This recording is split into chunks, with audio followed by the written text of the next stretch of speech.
Hey everyone, many blessings. I'm back doing another video. One thing I want to get into is, are y'all noticing the patterns? Because I'm starting to notice these patterns, especially in the last 2 years. I'm starting to really notice the patterns of right after Halloween. It's a lot of like killings, a lot of high school shootings, even previously before this Michigan shooting, there was a guy who ran over a bunch of people at a parade. And it's usually, the start of it is usually, you know, right after Halloween to, I would say, mid-February is usually when it's like a cluster of all of these events happening right during the times of all of these pagan holidays. So, you know, just stay aware of that, because I'm really starting to see the patterns of all of this craziness. Another thing I want to talk about is, you know, the reason why I love my mom dearly. I speak a lot about, you know, all the things that, you know, all the traumatizing things I experienced as a kid. And it may sound like or come off like I don't love my mom. I love my mom dearly. It takes a really special person to be able to care for somebody that's highly anointed, you know, especially in this society, in this satanic society that's been going on for a while. You know, a lot of people are conditioned to turn away from those who are anointed.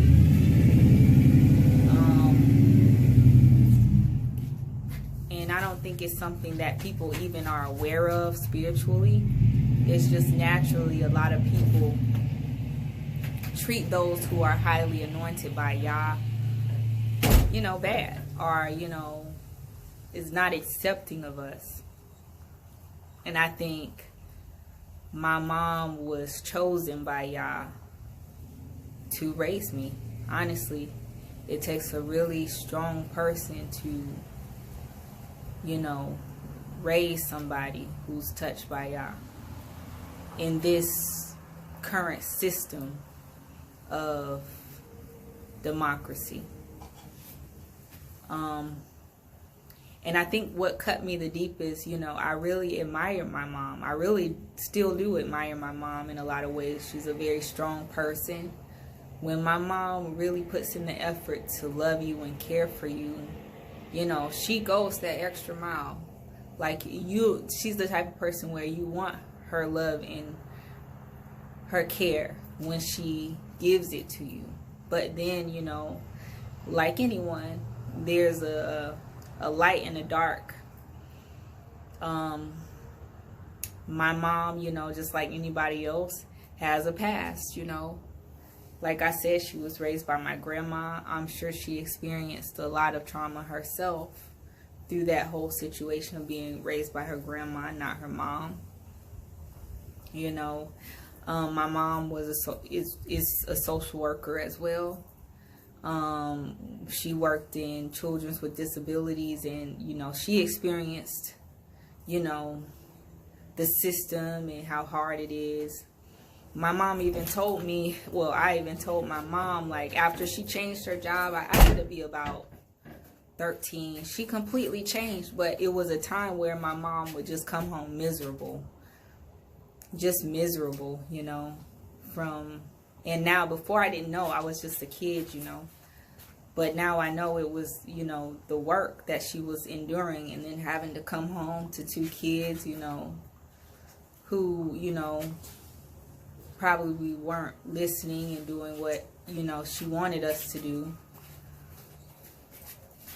which I know now from experience through my own kids, you know.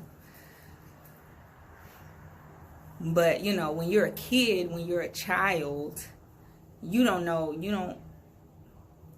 you don't know these things. Like, you don't pay attention to, you know, how hard your mom works or any of that. You're just a kid, you know, you want to do what you want to do, you know. So your perspective on a lot, you know, isn't all there. You just blame everything on yourself. Like, you know, mom came home and she spanked me for such and such, you know, and all you know is she spanked me. And then after my mom came and told me, you know, I was adopted and she didn't want me at first and all this stuff. And then on top of that, when I do something maybe not to your liking, you spank me on top of that, then, you know, that's just, you know, real traumatized. It's like, you know, it's just like, do you hate me? It's like, why did you even adopt me if you're gonna treat me this way? And that's, you know, what I grew up thinking for a long time. You know, from birth till about 8, you know, I really loved and cherished my mom, and I still loved and cherished my mom even, you know, from 8 till 16, which is what I consider my hardest times dealing with my mom, you know, because of all that resentment and everything that had happened. And then from 16 till now, you know, as my understanding grew and perspective grew, you know, our relationship has gotten a lot better, and it's continuing to get a lot better, but it took some work. And I'm not the person who, you know, it's a lot of people that say, oh, you know, just leave them, just, you know, just go your own way, you know, like, leave the narcissist, you know, like, leave them in the dust, you know, grow above them. But, you know, she didn't do that for me. She could have easily just have done that for me. But she didn't. She listened to y'all, and she raised me. And, you know, the family I was raised in, I could easily point the fingers and blame it on them. But, you know, y'all chose that family. Y'all chose me to go through those experiences for a reason. And so I have to accept that, you know. And I'm slowly accepting that, and I'm taking those life lessons and putting them into play now, so that I can be a better person now from what I've experienced. A lot of the things I can relate it to that Cinderella story, because my mom had this, still has, continues to have this sister that, you know, very church going, very, very religious, you know, very into the church, played the piano, was, you know, coordinator of all these events, you know, everybody, she knew everybody in town, you know, did all this stuff, beautician for the morgue and just everything. But she treated me very badly behind the scenes. You know, she treated me like, you know, the out child. You know, I've always had a problem with this aunt. I related to the Cinderella story and her daughter. You know, they're very much in the church, but behind the scenes, you decided to treat these adopted kids of this value because you thought you could get away with it, you know. You think you could get away with it, you know, treating somebody less. But with everybody else, you want to be perceived as a saint. And that's how I started. That's another reason how I started to figure out that, you know, it's all just a show. Like all this religion stuff, all these people, you know, dressing up and you know, going up in stage and singing and getting all of these condolences for doing such and such and being this active participant in the church. It's all just a show, because behind the scenes, people are still ugly. People are still living with these demons, not dealing with them, but living with them and incorporating it in their daily lives, in their daily religious theatrics that they put on. So that's how I knew, the church is highly corrupted and highly flawed. Even till this day. And that's another thing that, like, I had a problem with my mom, is that she never stood up for me. She never said to her family, in my belief, that, hey, she's adopted. Yeah, my kids are adopted, but I adopted them. They're my kids. Like, treat them as my kids. A lot of times in my family, like, there were times where, they would get mad because I would speak on my adoption. But when you treat me like I'm adopted, what do you expect the outcome to be? Of course, I'm going to talk about my adoption. When you treat me like I'm adopted, that's the narcissistic, type of spin that they do. It's like, you treat me like I'm adopted, you tell me I'm adopted, but then you don't want me to go around telling other people that I'm adopted. Like, that doesn't make sense at all. On one point you treat me like I'm adopted, but then on the other hand you don't treat me like I'm adopted. I would rather not tell people I'm adopted. I would rather not feel like I'm adopted in my family, but that's the vibe, that's the energy they've given me. So it's like I had no other choice. Especially when, I get into this family where you don't stand up for me, you don't stick up for me to make me feel welcomed,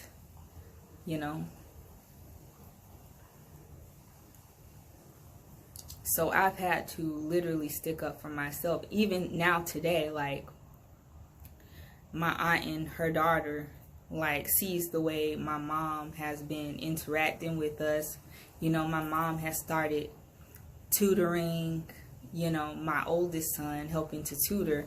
And she's been doing that, quite a bit. And he's been improving, But I feel like, their jealousy now that they see, and I'm blessed. Like, I've been blessed because I've been humble and I have humility, which they lack, And so I've been blessed. So now they've been whispering in my mom's ear, I believe, telling her, you're doing too much, like, she needs to do this and this and this, like, you're doing too much, like, let her,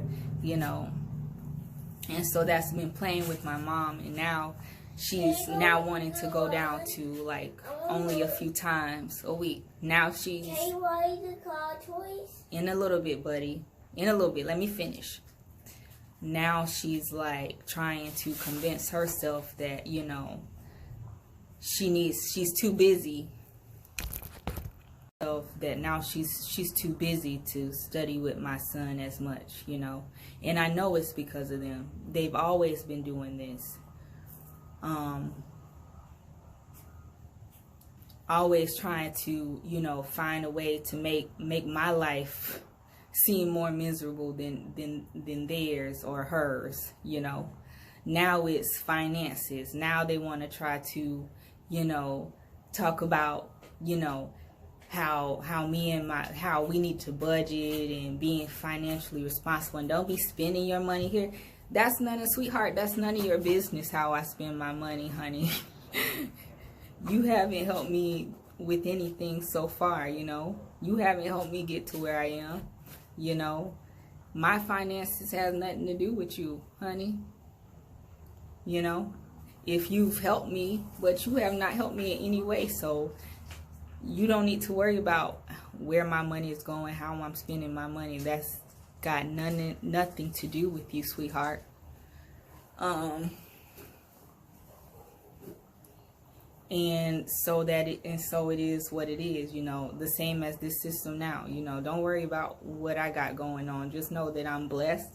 I'm living, I got food on my table, and we pay our bills. Point blank, period.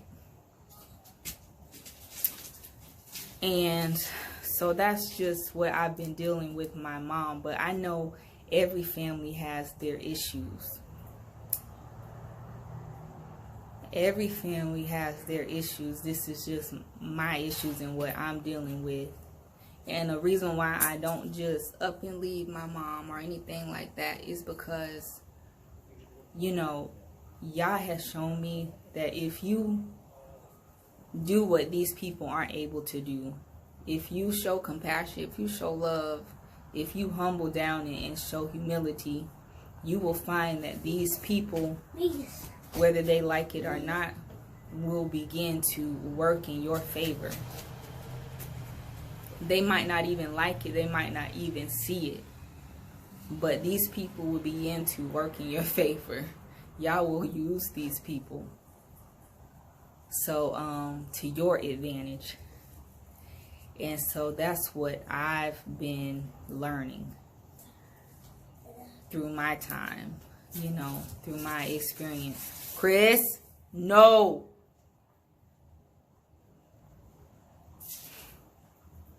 Why don't you listen?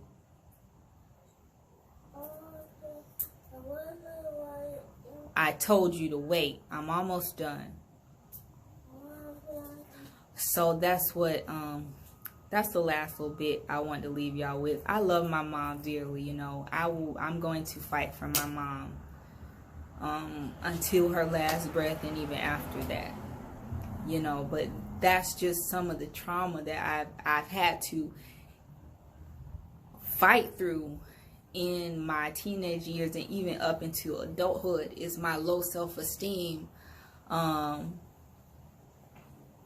you know, me dimming my light down to appease people that I've come to realize that, you know, it wasn't meant for me to appease. It was meant for me to just rise above them, you know, to realize this and then rise above it.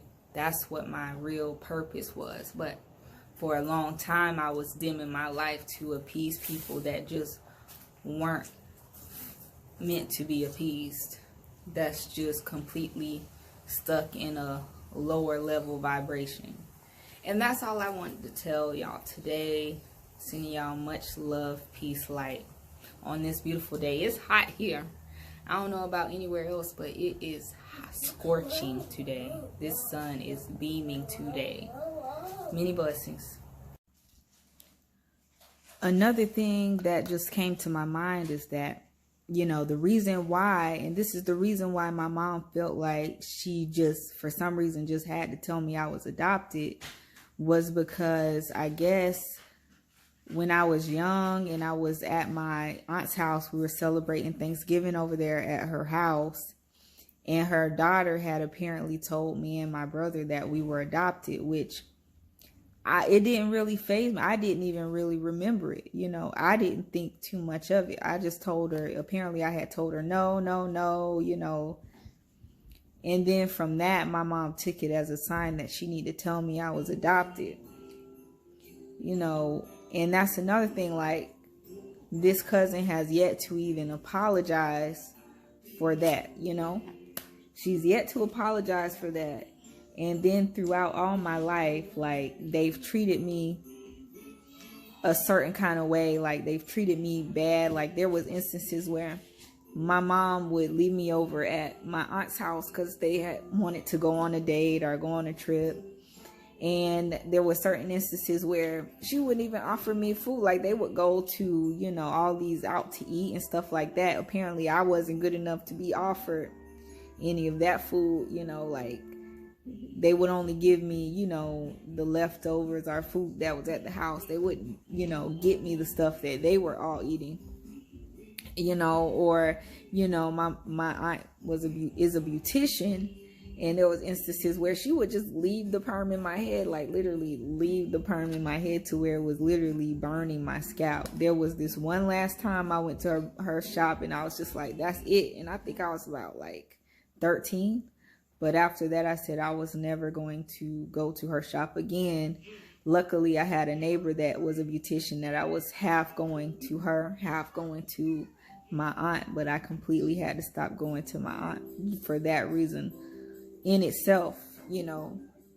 And, you know, there was instances where, you know, I was growing up and, you know, I was actually, I had been wearing wigs because I like the style of wigs. Like in high school and in middle school, I had been wearing wigs. But there was a time where, you know, my cousin used to make fun of my hair and how I wore my wigs. I'm better now. Like, I've become literally my own beautician, but, you know, it's just little mockery stuff like they always try to put me down. I know now it's because, you know, people will see your anointing before you see your anointing, and they will try to oppress that as much as they can to keep you oppressed and in that system of depression and feeling not good enough to make themselves feel higher. That's that serpent seed, that satanic agenda to try to, when they see your anointing, they try to put you down to make themselves seem higher.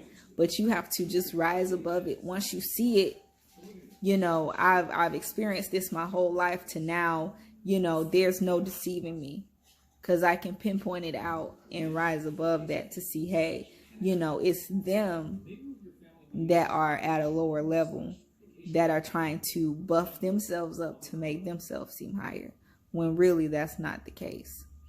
And that's the last little bit I wanted to put in there.